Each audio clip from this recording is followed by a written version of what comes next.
बैठी होती है और बंटी के चेहरे पर मुस्कुराहट होती है। जब देखता है तो कहता है कि क्या हुआ, कहे आज मायूस हो। तो नीलम कहने लगती है कि आप हमारे ज़िंदगी से दूर चले जाइए, मैं आपसे शादी नहीं करना चाहती। बोले क्या बात है। तो बताने लगती है कि मेरी माँ कह रही थी कि आप लोग बड़े आदमी हैं, आप लोग कुछ भी गलती करेंगे लेकिन इल्ज़ाम हम लोगों के ऊपर ही आएगा, इसलिए हमारी ज़िंदगी से आप चले जाइए। और उसके बाद बंटी कहता है तुम चिंता मत करो, मैं शादी करूँगा तो तुमसे ही करूँगा। और उसके बाद दोस्तों वो चला जाता है। जाने के बाद 2 दिन बाद अपने पिता से कहता है कि पापा मैं शादी करना चाहता हूँ। तो बंटी के पापा कहते हैं देखो भाई, शादी करना है तो अपनी मर्ज़ी से लड़की ढूंढ लो, मैं नहीं जाऊँगा ढूंढने, अगर कोई लड़की पसंद है तो वो भी बताओ। तो बंटी कहने लगता है कि हाँ पापा मुझे वो लड़की पसंद है। तो बोले कि लड़की देखो संस्कारी होनी चाहिए, साफ़ सुथरी होनी चाहिए, ताकि आए हम लोग की सेवा करे। तो बंटी कहने लगता है हाँ पापा उसमें सब कुछ ठीक है, लेकिन पढ़ी लिखी कम है। बोले कि अनपढ़ तो एकदम पसंद नहीं है मुझे, थोड़ा बहुत तो ज़रूर पढ़ी होनी चाहिए, ताकि कुछ ना कुछ तो ज्ञान होना चाहिए। तो बंटी कहने लगते हैं कि वो 12वीं पास है, लेकिन 12वीं से भी ज़्यादा उसको नॉलेज है। तो बोले वो लड़की कहाँ है, कहाँ घर है उसका। तो दोस्तों एक भट्ठे पर एक लड़की काम करती है, उसके माता पिता भी काम करते हैं, और जो भट्ठा मालिक होते हैं उनका 4-4 भट्ठा चलता है, और भट्ठा मालिक का नाम होता है ज्ञानचंद वर्मा। उनकी एक बेटी एक बेटा होते हैं, छोटा परिवार होता है, सुखी परिवार होता है। बेटा जो होता है वह बीटेक करके अपना प्राइवेट जॉब कर रहा था, और जो बेटी थी वह लखनऊ में MBBS की तैयारी कर रही थी। तो दोस्तों अब जो ज्ञानचंद वर्मा थे वो धीरे धीरे अब उम्र ढल रही थी, और बोले कि बेटा वहाँ प्राइवेट नौकरी क्यों कर रहे हो, आओ 4-4 भट्ठा है इसको संभालो, क्या फ़ायदा वहाँ प्राइवेट नौकरी करने से। और उनके बेटे का नाम हर्ष होता है, जिनको प्यार से बंटी कह के बुलाते थे। उसके बाद बंटी चले आते हैं घर पर, और उसके बाद वो भट्ठा मालिक जो होते हैं कहते हैं बेटा अब जाओ भट्ठे पर और वहाँ पर जो काम धाम है उसको देखो। तो बंटी होते हैं, उनका एक छोटा सा ऑफिस बना होता है, उसमें बाकायदा हर चीज़ लगा होता है, उसी में वो जाते हैं आराम करते हैं। एक बार की बात है, बंटी घूमते घूमते टहल रहे थे इधर उधर, सारे मज़दूर अपना काम कर रहे थे, और एक बार उनकी नज़र पड़ी, एक लड़की थी, लगभग 18-19 साल की लड़की थी, बहुत ही सुंदर लड़की थी। वह फावड़े से मिट्टी काट रही थी और पसीने से तरबतर थी, और बदन पर ओढ़नी नहीं लिए हुए थी। और मैंने जब उसको देखा तो बहुत ही सुंदर थी और काफ़ी मेहनती दिखाई दे रही थी। जब मुझे देखी तो वह दुपट्टा ले ली और बोली साहब आप कौन हैं। तो कहने लगे कि मैं भट्ठे मालिक का बेटा हूँ और तुम यहाँ अकेले रहती हो। तो लड़की कहने लगी नहीं, मेरे मम्मी पापा भी रहते हैं और वो लोग अभी घर पर हैं, मैं जल्दी चली आई हूँ और मट्टी काट रही हूँ। तो उस लड़की का नाम नीलम होता है। तो जो भट्ठा मालिक के लड़के होते हैं जिनका नाम बंटी होता है, वो कहते हैं तुम्हारा नाम क्या है। तो कहने लगती है मेरा नाम नीलम है। तो कहती हो कि तुम यहाँ कितने सालों से रह रही हो। तो वो लड़की कहती है कि मैं यहाँ तो अभी जल्दी में आई हूँ, मैं अपने नानी के यहाँ रहती हूँ, अभी गर्मी की छुट्टी हुई है इसलिए मैं अपने मम्मी पापा के यहाँ आई हूँ। तो बंटी कहते हैं तुम पढ़ती हो। बोले हाँ बाबूजी मैं पढ़ती हूँ। तो बोली कितने में पढ़ रही हो? तो लड़की कहती है मैं कक्षा 12 पास हो गई हूँ। तब कहने लगे अच्छा तुम किस विषय से पास की हो? तो लड़की कहती है मैथ से। तो बंटी कहते हैं कि कितने लोग होते हैं कि मैथ से पीछे भागते हैं और यह एक लड़की है जो कि मैथ से इंटरमीडिएट पास की है। तो कुछ सवाल पूछते हैं, कहते हैं कुछ सवाल पूछूं, क्या तुम बता सकती हो? तो बंटी उससे सवाल पूछते हैं और फट से वो जवाब दे देती है। उसके बाद बंटी कैलकुलेटर करते हैं तो कहते हैं कि हाँ ये तो लड़की फटाफट जवाब दे रही है। उसके बाद लड़की के माता पिता आ जाते हैं और कहते हैं कि अरे बेटा धूप में क्यों खड़े हो, आपको धूप लग जाएगी। बोले नहीं कोई बात नहीं है, मैं ऐसे टहल रहा था, टहलते टहलते देखा आज कम से कम कौन कहाँ है, क्या कर रहा है क्या नहीं कर रहा है, और पापा हमको बुला लिए। तो लड़की की जो माँ होती है अपने बेटी से कहने लगती है बेटी ये मालिक के बेटे हैं। तो जो लड़की होती है कहती है अच्छा। उसके बाद बंटी चले जाते हैं। जाने के बाद अब रोज़ का उनका आना जाना हो गया। अब भाई वहीं पर अब उनका ड्यूटी लग गई है। अब लोगों को देखना भालना, क्या करना क्या नहीं करना, सब कुछ उनके जिम्मे पे हो गया था। उसके बाद अब आते जाते उस लड़की से उनको प्यार हो गया। प्यार होने के बाद एक बार की बात है, ऐसे टहलते टहलते जा रहे थे और उसी लड़की के पास पहुंचते हैं और वहाँ पर देखते हैं तो वो लड़की गायब होती है।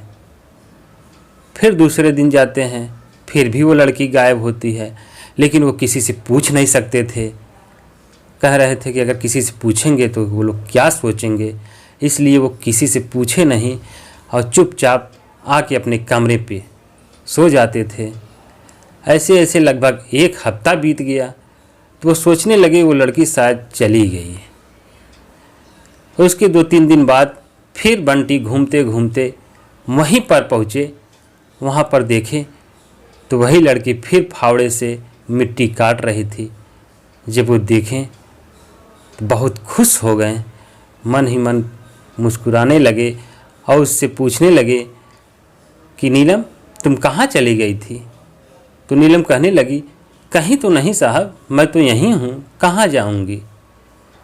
तो बंटी चुप हो गए। वो लड़की कुछ छुपा रही है।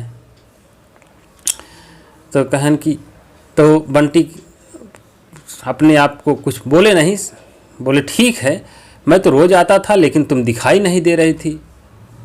तो बोले कि मैं इधर उधर काम में व्यस्त हो जाती हूँ, जानते ही हैं मेरे मम्मी पापा अकेले हैं और कभी इधर तो कभी उधर आना जाना लगा रहता है।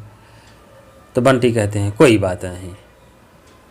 उसके बाद समय बीतता रहता है। बीतने के बाद जब बंटी अपने बहन के यहाँ चले जाते हैं किसी काम से, वो भी 2-4 दिन दिखाई नहीं देते हैं, तो नीलम भी घबराने लगती है कि मालिक के बेटे नहीं आ रहे हैं, क्या बात हो गई।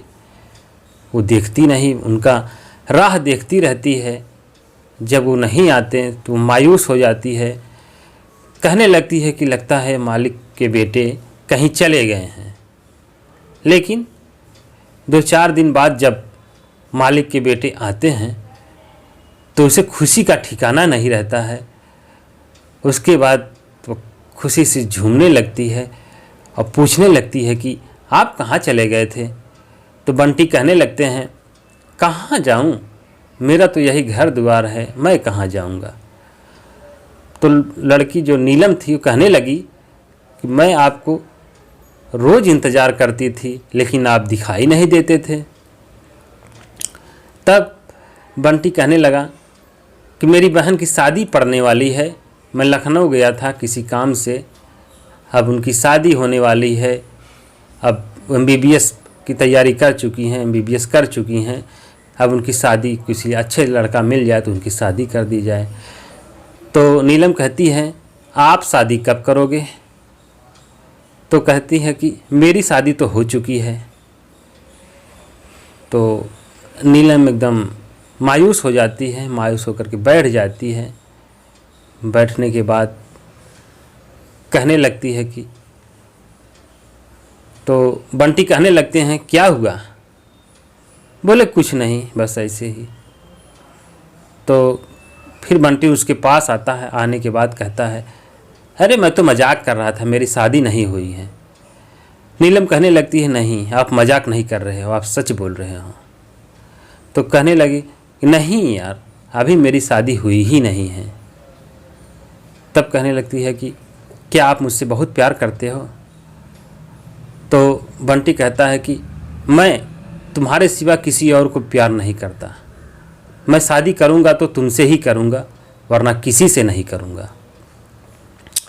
इतना सुनते ही दोनों गले से लग जाते हैं। लगभग 10 सेकंड 15 सेकंड गले लगे रहते हैं। लगे रहने के बाद उधर से लड़की की माँ आती है तो देखती है तो वह कुछ आवाज़ करती है ताकि वो लोग अलग हो जाएं। चप्पल से खटर पटर की आवाज़ करने लगती है। उसके बाद दोनों अलग हो जाते हैं। अलग होने के बाद बंटी कहता है कि अच्छा हुआ मुझे किसी ने देखा नहीं। उसके बाद लड़की की माँ आती है, कहती है अरे साहब आप कैसे धूप में खड़े हैं, आइए छाँव में। कह नहीं कोई बात नहीं है, मैं ऐसे टहल रहा था, मैं सोचा कि थोड़ा सा इधर भी हाल चाल ले लूँ। बोले कि ठीक है कोई बात नहीं है, तो आइए बैठिए। तो बंटी बोला नहीं मैं जा रहा हूँ। उसके बाद बंटी चला जाता है। चले जाने के बाद लड़की की माँ लड़की से कहती है कि बेटी हम लोग गरीब हैं, जो भी काम करेंगे अगर सही भी करेंगे गलत भी करेंगे सारा इल्ज़ाम हम लोगों के ऊपर ही आएगा। वो लोग अमीर आदमी हैं, हम लोग कुछ गलती नहीं करेंगे फिर भी गलती हम लोगों के ऊपर आएगा, इल्ज़ाम हमारे ऊपर ही लगेगा। और तुम ऐसा काम मत करो कि हम लोग यहाँ से चले जाएं। हम लोग यहाँ 16-17 सालों से रह रहे हैं, तुम तो अपने नानी के यहाँ रहती थी, अभी छुट्टी हुई है तो आई हो फिर चली जाओगी। ऐसा काम मत करो कि हम लोग को यहाँ शर्मिंदा होना पड़े। उसके बाद नीलम कहती है ठीक है माँ, मैं ऐसी गलती नहीं करूँगी। उसके 2 दिन बाद फिर बंटी घूमते घूमते आता है और नीलम मायूस बैठी होती है और बंटी के चेहरे पर मुस्कुराहट होती है। जब देखता है तो कहता है कि क्या हुआ, कहे आज मायूस हो? तो नीलम कहने लगती है कि आप हमारे ज़िंदगी से दूर चले जाइए, मैं आपसे शादी नहीं करना चाहती। बोले क्या बात है? तो बताने लगती है कि मेरी माँ कह रही थी कि आप लोग बड़े आदमी हैं, आप लोग कुछ भी गलती करेंगे लेकिन इल्ज़ाम हम लोगों के ऊपर ही आएगा, इसलिए हमारी ज़िंदगी से आप चले जाइए। और उसके बाद बंटी कहता है तुम चिंता मत करो, मैं शादी करूँगा तो तुमसे ही करूँगा। उसके बाद दोस्तों वो चला जाता है। जाने के बाद 2 दिन बाद अपने पिता से कहता है कि पापा मैं शादी करना चाहता हूँ। तो बंटी के पापा कहते हैं देखो भाई, शादी करना है तो अपनी मर्ज़ी से लड़की ढूंढ लो, मैं नहीं जाऊँगा ढूंढने। अगर कोई लड़की पसंद है तो वो भी बताओ। तो बंटी कहने लगता है कि हाँ पापा मुझे वो लड़की पसंद है। तो बोले कि लड़की देखो संस्कारी होनी चाहिए, साफ़ सुथरी होनी चाहिए, ताकि आए हम लोग की सेवा करे। तो बंटी कहने लगता है हाँ पापा उसमें सब कुछ ठीक है, लेकिन पढ़ी लिखी कम है। बोले कि अनपढ़ तो एकदम पसंद नहीं है मुझे, थोड़ा बहुत तो ज़रूर पढ़ी होनी चाहिए, ताकि कुछ ना कुछ तो ज्ञान होना चाहिए। तो बंटी कहने लगते हैं कि वो 12वीं पास है, लेकिन 12वीं से भी ज़्यादा उसको नॉलेज है। तो बोले वो लड़की कहाँ है, कहाँ घर है उसका? तो बंटी कहने लगते हैं कि मेरे ईंट भट्ठे पे वो काम करती है। इतना सुनते हैं तो वो कहते हैं कौन लड़की है, मैं इतने सालों से वहाँ रह रहा हूँ, कोई लड़की तो मुझे दिखाई नहीं दी, आखिर कौन लड़की है? तो बंटी कहने लगते हैं कि लड़की के पापा का नाम तो हम नहीं बता सकते, लेकिन लड़की का नाम नीलम है। तो कहते हैं कि अच्छा वो जो लालचंद की लड़की है। फिर बंटी कहने लगती है कि मुझे नाम नहीं पता है, कहाँ वो कहाँ रहती है। तो बताने लगे कि उधर जो वो घर है दक्षिण के साइड, दक्षिण तरफ जो घर पड़ता है वहीं है। तो वो जो ज्ञानचंद वर्मा होते हैं, भट्ठा मालिक होते हैं, वो फटाफट मुंशी को फ़ोन लगाते हैं और कहते हैं कि जो है हेलो। बोले मुंशी जी बोले जी साहब बोलिए क्या बात है। हाँ जो लालचंद हैं उनको, हाँ उनकी लड़की को और उनको बीबी को लेके आओ। उस समय रात के 10 बज रहे थे। उसके बाद मुंशी जी बोले क्या बात हो गई और इतनी रात को बुला रहे हैं। अब उनसे कुछ पूछ भी नहीं सकते थे कि क्या बात है क्या बात नहीं है। अब बोले कि जल्दी से लेके आओ। और उधर जो लड़की थी और लड़की के माता पिता थे, सभी लोग खाना निकाल कर एकदम बैठे हुए थे, खाने जा रहे थे। जैसे ही वहाँ पहुँचते हैं मुंशी जी, वो लोग बेचारे एक ही नेवाला जैसे मुंह में डालते हैं वैसे कहते हैं कि लालचंद। वो कहते हैं हाँ मुंशी जी बोलिए। हाँ कि तुम लोगों को मालिक ने बुलाया है।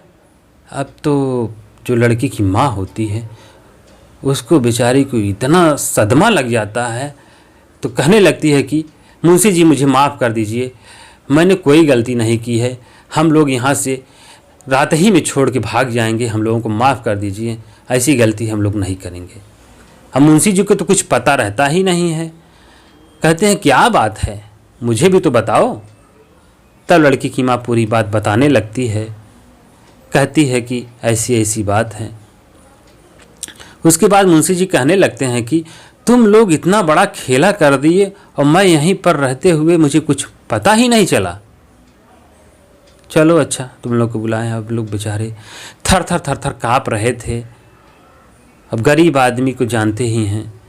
अब तीनों लोग जा रहे हैं, जाने के बाद बैठते हैं।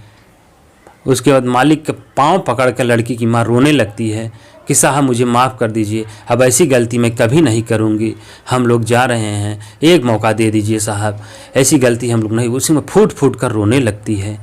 रोने के बाद कहती हैं कि पहले बैठो तो आखिर बात क्या है। उसके बाद वो लड़की होती है नीलम, नीलम से कहती हैं कि अच्छा बताओ नीलम गलती किसकी है। नीलम कहती है गलती मेरी है। उसके बाद बंटी से पूछते हैं बताओ बंटी गलती किसकी है। बंटी कहता है गलती मेरी है।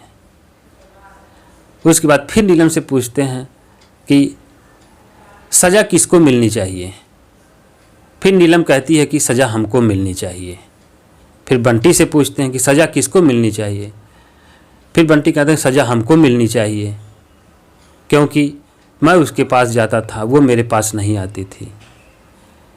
इतने में लड़की की माँ आती है और कहने लगती है कि तुम लोग आखिर कर क्या रहे हो, क्या बात है। जब वह लड़की को देखती है तो लड़की एकदम सुंदर होती है, अच्छी होती है, देखने में भी ठीक ठाक होती है। उसके बाद बंटी के जो पापा होते हैं कहते हैं देखो इसी लड़की से ये बंटी प्यार करता है, क्या तुम्हें पसंद है। तो लड़की जब देखते हैं तो सुंदर होती है, कहती है कि जब बेटे को पसंद है तो हमको भी पसंद है, चलिए। और जो लड़की के माँ बाप होते हैं कहते हैं साहब हम लोग तो गरीब हैं, आप लोगों को कुछ नहीं दे सकते, ये तो है कि हाँ आपकी ज़िंदगी भर गुलामी कर सकते हैं। तो जो बंटी के पापा होते हैं कहते हैं कि अब तो हम समधी समधी हो गए हैं, अब गुलामी किस बात की, अब तो तुम हमारे समधी हो गए हो। और दोस्तों वहीं पर दोनों की शादी हो जाती है। और जो लालचंद वर्मा, ज्ञानचंद वर्मा, जो ज्ञानचंद वर्मा होते हैं कहते हैं कि गरीब की लड़की आएगी तो यहाँ पर खुश रहेगी, पढ़ी लिखी भी है, संस्कारी भी है, हमारे बेटे की ज़िंदगी बना देगी, हमारी भी ज़िंदगी बना देगी। और अगर कोई अमीर घर की लड़की लाएंगे पता नहीं कैसी होगी कैसी नहीं होगी। जब हमारे बेटे को पसंद है तो भाई उसको रखना है, उसको जीवन साथी चुनना है, तो इसी से शादी कर देते हैं। तो शादी के दिन पड़ जाती है, धूमधाम से शादी हो जाती है, दोनों साथ साथ रहने लगते हैं। तो दोस्तों ये कहानी यही थी, और अच्छी लगी हो तो लाइक कर दीजिएगा, चैनल पे नए हैं तो चैनल को सब्सक्राइब कर लीजिए।